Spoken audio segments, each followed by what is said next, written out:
के बीच इसरो का कमबैक, चीन पर पैनी नजर रखने के लिए जासूस के अलावा जानिए कौन कौन से मिशन होंगे इस साल प्रक्षेपित। नमस्कार, मैं हूं पिंकी राज पुरोहित और आप देख रहे हैं एबीपी अनकट।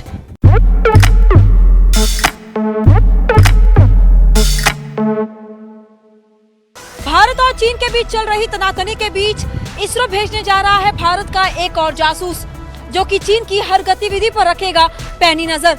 जी हां, हम बात कर रहे हैं RISAT-2 की। कोरोना के चलते इसरो पर भी इसका खासा प्रभाव पड़ा है। अब तक 10 से ज्यादा ऐसे मिशन हैं जो कि कोरोना के कारण प्रभावित हुए हैं, लेकिन इसरो फिर एक बार अंतरिक्ष में उड़ान भरने के लिए है पूरी तरह से तैयार।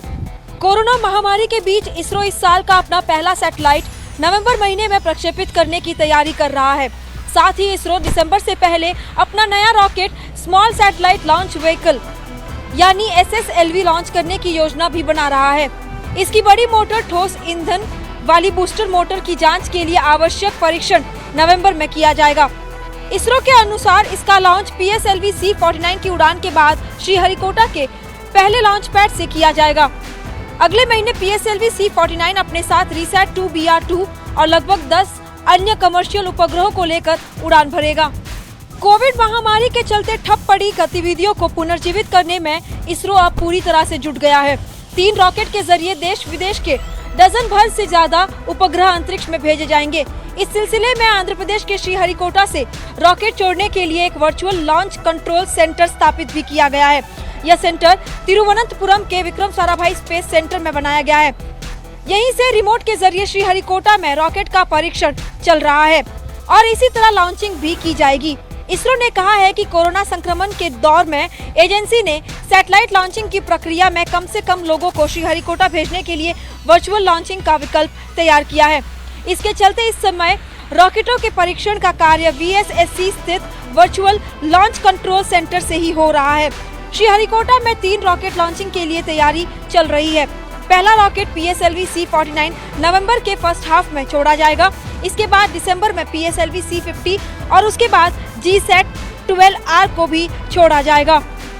इसके अलावा इसरो GISAT-1 और अर्थ ऑब्जर्वेशन सैटेलाइट माइक्रोसैट-2A को भी प्रक्षेपित करने की तैयारी कर रहा है।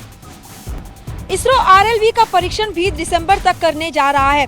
RLV यानी रीयूसेबल लॉन्च व्हीकल, जो कि कक्षा में उपग्रहों को भेजने के बाद अगले मिशन के लिए वापस धरती पर लौट आएगा, जिसका इस्तेमाल दोबारा अगले मिशन के लिए भी किया जा सकेगा। यह भारत का देसी स्पेस शटल होगा। अमेरिका के स्पेस शटल के समान ही इसरो अपने देसी शटल RLV बनाने जा रहा है। इसरो का यह कदम उपग्रह प्रक्षेपण लागत को भी कम करेगा। अब तक इसरो केवल PSLV और GSLV का इस्तेमाल कर रहा है। जल्द ही SSLV और RLV के टेस्ट के साथ ही इसरो को अपने मिशन के लिए मेजर बूस्ट मिलेगा। RLV के परीक्षण के बाद कर्नाटक के चित्रदुर्गा जिले में पुनः लैंडिंग की जाएगी। कोरोना के कारण जहां पूरा विश्व इससे जूझ रहा है, वहीं इसरो पर भी इसका खासा प्रभाव पड़ा है। लेकिन अब इसरो पूरी तरह से कमबैक करने को है तैयार। इन मिशन के अलावा इसरो के वैज्ञानिक दिन रात आदित्य L1 जो कि सूरज का मिशन है और साथ ही भारतीयों को अंतरिक्ष में भेजने का जो मिशन है गगनयान मिशन, चंद्रयान 3 मिशन और मंगलयान 2 मिशन पर भी लगातार काम कर रहे हैं। ABP न्यूज आपको रखे आगे।